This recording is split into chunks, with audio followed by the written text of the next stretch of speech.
Bienvenue à vous dans ce journal. Les titres, c'est dans un instant. Lutte contre le bradage du littoral, un plan d'aménagement est en cours avec les acteurs afin de faciliter l'accès à la mer et de restituer toutes les emprises à l'État. C'est du moins les dires du ministre conseiller en communication à la présidence de la République. Une alternative face à cette boulimie foncière qui fait l'objet de beaucoup de spéculations dernièrement. Une déclaration que Seydou Gueye a faite dans notre émission Objection de ce matin avec Baye Omar Gueye. Le bilan macabre ne s'affaiblit pas. 3 nouveaux décès liés au nouveau coronavirus. 105, c'est le bilan total des personnes décédées depuis le début de la pandémie. 127 nouvelles contaminations ont été enregistrées ce dimanche dans 2 cas importés et 21 issus de la transmission communautaire. Malgré ces chiffres, le relâchement de la population est noté dans certaines zones du pays. Port de masque et respect des mesures barrières négligées à Tambacounda. Le collectif des mouvements à Foulard lance une caravane de sensibilisation dans plusieurs quartiers de cette région. Et puis cette triste nouvelle qui frappe le monde sportif, Abdoulaye Sey Moro, ancien président de la Fédération sénégalaise de basketball, FIFA Afrique et FIBA Monde, s'est éteint hier à l'âge de 90 ans. Les témoignages sont unanimes. L'homme en question s'est beaucoup impliqué dans le monde sportif sénégalais. Vous entendez les témoignages de Seydou Diagne, secrétaire général du comité olympique sénégalais. Une édition mise en onde par Alassane Ouad. Sidsoir. Aïssatou Gueye-Ba. Je vous le disais en titre, lutte contre le bradage du littoral, la jouissance et l'accès à la mer seront respectés. D'ailleurs, un plan d'aménagement est en cours avec les acteurs. Le ministre conseiller en communication de la présidence veut formelle. La finalité, c'est de restituer toutes ces constructions à l'État. C'est dans Objection de ce matin avec Baye Omar Gueye, Seydou Gueye, que je vous propose d'écouter. La finalité, c'est de restituer toutes les emprises à l'État, pour qu'on puisse développer les stratégies et les projets sur le littoral. Oui. Bien évidemment. Oui. On est tous d'accord que nous avons des droits. Et le président de la République a consacré, à travers la révision de la Constitution, des droits du peuple sénégalais sur les ressources naturelles et sur le foncier. Mais si telle est la situation dans notre pays, il est évident qu'il faut faciliter la jouissance et l'accès à la mer à tous les Sénégalais, avec le compromis qu'il faut trouver pour les aménagements de rentabilisation du foncier en termes d'équipement, d'infrastructures hôtelières, d'espaces de convivialité, de parcours. Donc ceux qui sont en charge sont en train de regarder, à partir de ces orientations politiques, où le président a dit que sa politique, c'est pas le bradage, sa politique, c'est l'aménagement. Mais il y a quand même de plus en plus une colère vive des populations par rapport justement à l'accaparement des terres. Que fait l'État face à une minorité, il faut le constater, une minorité, soit qui profite de leur proximité avec le pouvoir ou de leur statut. Finalement, à quoi servent les lois? Les lois, elles servent à être appliquées et à régler les différends entre les citoyens ou entre les citoyens et les institutions. Nous sommes dans un état de droit. Si, Baye Oumar, demain, vous êtes titulaire d'un titre régulièrement délivré par une administration, la toute-puissance de l'État ne peut pas annuler par le fait du prince, comme on dit, une formule malheureuse, vos droits. Et il ne s'agit pas de minorités proches du pouvoir. Il ne s'agit pas de minorité, il s'agit de Sénégalais sur la base d'un principe. Nous ne sommes pas dans un régime de privilège, nous sommes dans un état de droit. Oui. Nous ne sommes pas dans un régime d'autorité parce qu'on a un nom, d'une descendance ou autre. Nous sommes dans un régime où tous les conflits entre citoyens doivent être arbitrés et tranchés et vidés par la justice. 3 nouveaux décès liés au coronavirus, ce qui porte le bilan à 105 depuis le début de la pandémie. Par ailleurs, 127 nouvelles contaminations au nouveau coronavirus ont été enregistrées ce dimanche, dont 2 cas importés et 21 issus de la transmission communautaire. Voici Dr Mamadou Ndiaye, directeur de la prévention, qui nous fait le point sur la situation de la pandémie dans notre pays. Sur 1179 tests réalisés, 127 sont revenus positifs, soit un taux de positivité de 10,8%. Les cas positifs sont répartis comme suit. 104 cas contacts suivis par nos services, 2 cas importés enregistrés dans la région de Saint-Louis, 21 cas issus de la transmission communautaire répartis ainsi entre Mbao 3, Rufisque 3, Guédiawaye 2, Kaolack 2, Thiès 2, Bop 2, Patte d'Oie 2, Cité Cyprès 1, Yoff 1, Bignona 1, Diourbel 1, Kaffrine 1, Mbour 1 et Touba 1. 36 patients hospitalisés ont été contrôlés négatifs et déclarés donc guéris. 27 cas graves sont pris en charge dans nos services de réanimation. 3 nouveaux décès liés à la COVID-19 ont été enregistrés dans nos structures ce samedi 27 juin 2020. L'état de santé des autres patients est stable. À ce jour, 6586 cas ont été déclarés positifs, dont 4291 guéris, 105 décédés et donc 2189 sous traitement. Le ministère de la Santé et de l'Action sociale exhorte les populations au respect strict des mesures de prévention individuelle et collective. Prise en charge des réfugiés récemment revenus de Singuer-Diola sous la menace des éléments du mouvement des forces démocratiques de Casamance. La commune de Kaour, qui les a reçus le 14 juin dernier, les a aménagé la salle de délibération avant de les reloger dans des abris provisoires. En cette période d'hivernage et de prévalence de la Covid-19, le deuxième adjoint au maire de Kaour lance un appel à la solidarité et au soutien de l'État pour accompagner ces populations déplacées. Yuba Sonko appelle aussi à un dialogue franc et sincère entre l'État et le mouvement des forces démocratiques de Casamance pour mettre fin à un conflit trentenaire. Ces propos sont recueillis par Moussa Dramé. Oui, depuis le 14 passé, le village de Singuer-Diola, ils ont réussi la visite des individus armés. Après une discussion avec eux, finalement, ils ont été renvoyés de leur village. Vraiment, après, j'étais venu à la commune après une discussion avec eux. Et j'ai mis la salle de délibération à leur disposition. Là où ils sont installés, ça fait presque 2 semaines, ils sont là. Vraiment, ils ont décidé de retourner encore à Singuer-Diola. Je leur ai dit non, vous ne pouvez pas retourner à Singuer-Diola, vous allez continuer de rester ici.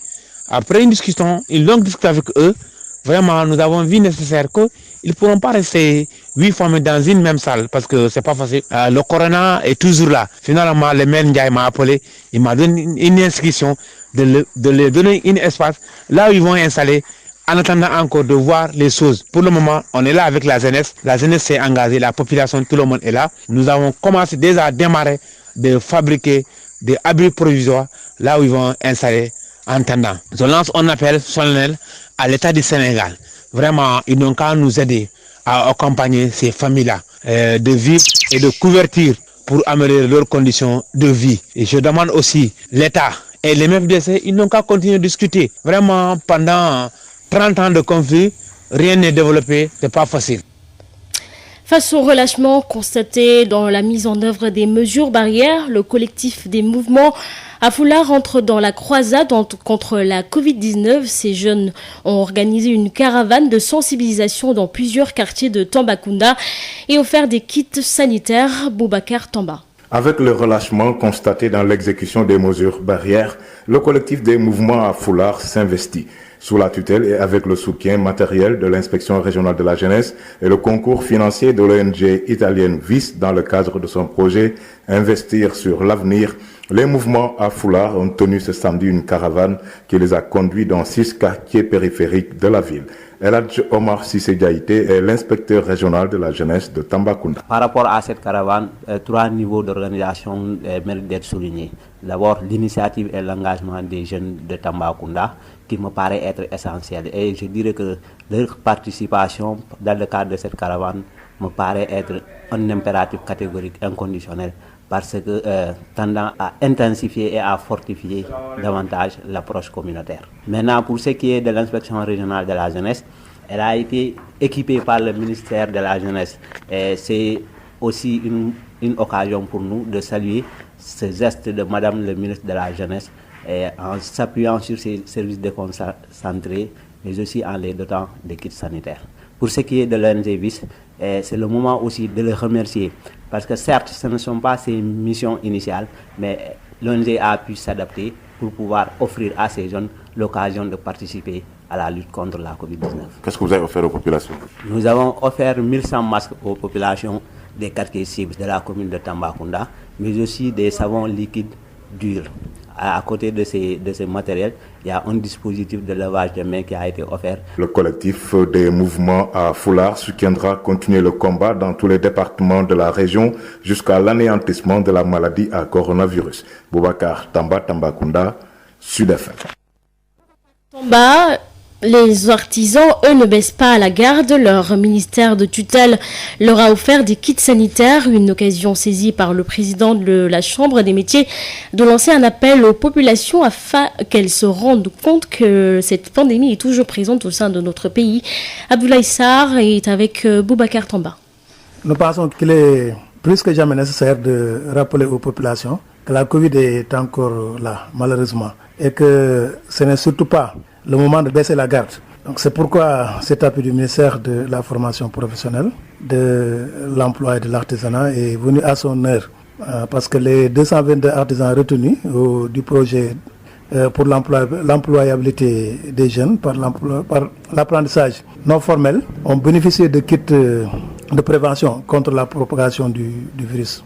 Bon, à cela va s'ajouter d'autres moyens pour permettre aux artisans de mieux résister face aux impacts négatifs de la pandémie. Bon, nous voudrons renouveler notre profonde gratitude au ministre Dame Diop, car ce geste permet aussi de continuer à maintenir les gestes barrières. Et puis cette triste nouvelle qui frappe le monde sportif, Abdoulaye Sey Moro, ancien président de la Fédération sénégalaise de basket, de FIBA Afrique et de FIBA Monde, il a tiré sa révérence hier à l'âge de 90 ans. Une perte immense pour le monde sportif sénégalais et même au-delà, selon Seydou Diagne. Il est le secrétaire général du comité olympique sénégalais. Nous l'écoutons au micro de Adifa Toubari. Je voudrais d'abord m'incliner devant la dépouille mortelle de M. Sey, mais préciser aussi avant tout qu'il n'a pas seulement été président de la Fédération de basket du Sénégal, mais il a été le président de FIBA Afrique et le président aussi de la Fédération mondiale. Abdoulaye Sey est le premier Africain à être président de la Fédération mondiale. Cela dit, Abdoulaye Sey fait partie des grands hommes que le sport sénégalais a connus. C'est quelqu'un qui est profondément humain, très très très profondément humain. Abdoulaye Sey, c'est quelqu'un qui a tout donné au sport jusqu'à son dernier souffle. Malgré son âge très, très, très, très avancé, il était tous les lundis ou mardis à la réunion du bureau de la Fédération sénégalaise de basket. Il a quitté depuis longtemps la Fédération de basket, mais il continuait à suivre les activités du basket, ce qui faisait que lors des assemblées générales, lors des réunions du bureau exécutif, mais aussi des comités directeurs de la Fédération de basket, Abdoulaye Sey était là, toujours présent. Parce que sa vie est intimement liée au sport, parce qu'il a d'abord été pratiquant, très grand pratiquant, et je pense que, si je ne me trompe, un jour, il m'a dit que c'est lui, il fait partie des membres fondateurs du Dakar University Club. Aujourd'hui, si le basket sénégalais est arrivé à ce niveau, il en est pour beaucoup. Je peux dire aussi la majorité des titres gagnés par nos équipes nationales, que ce soit au niveau féminin, que ce soit au niveau des garçons, ça a été fait sous le magistère de M. Abdoulaye Sey. Le dernier poste qu'il a occupé au niveau du sport ici au Sénégal, qu'il a été président du comité olympique du Sénégal jusqu'en 2006. Aujourd'hui, je lance un appel très sincèrement. Le stade Arena que nous avons construit, que le président de la République a voulu mettre à la disposition de la jeunesse sénégalaise, mais aussi de l'Afrique, ce stade, à mon avis, mérite de porter le nom de Chantelas. Aïssatou Gueye-Ba. Lutte contre le bradage du littoral, un plan d'aménagement est en cours avec les acteurs afin de faciliter l'accès à la mer et de restituer toutes les emprises à l'État. C'est du moins les dires du ministre conseiller en communication à la présidence de la République. Une alternative face à cette boulimie foncière fait l'objet de beaucoup de spéculations. Dernièrement, une déclaration que Seydou Gueye a faite dans notre émission Objection de ce matin avec Baye Omar Gueye. Ce bilan macabre, 3 nouveaux décès liés au coronavirus. Le bilan de ça fait 8 plans au Sénégal. 105, c'est le bilan total des personnes décédées depuis le début de la pandémie. 127 nouvelles contaminations ont été enregistrées ce dimanche, dont 2 cas importés et 21 issus de la transmission communautaire. Malgré ces chiffres, le relâchement de la population est noté dans certaines zones du pays. Port de masques et respect des mesures barrières négligées à Tambacounda. Le collectif des mouvements à foulard lance une caravane de sensibilisation dans plusieurs quartiers de cette région. Et puis cette triste nouvelle qui frappe le monde sportif, Abdoulaye Sey Mouro, ancien président de la Fédération sénégalaise de basketball, de FIBA Afrique et de FIBA Monde, s'est éteint hier à l'âge de 90 ans. Les témoignages sont unanimes. L'homme en question s'est beaucoup impliqué dans le monde sportif sénégalais. Selon les témoignages de Seydou Diagne, secrétaire général du comité olympique sénégalais. Voilà pour l'essentiel de l'actualité. Merci à Alsan Ouad qui a assuré la partie technique de ce journal. Le prochain bulletin d'information, ce sera à 21h et vous sera présenté par Ndaï Khadi Diop. Dans un instant, la rediffusion de notre émission Rétrosport avec Elhaj Malik Ndiaye et Pape Diag. Excellente soirée à vous. Sud FM.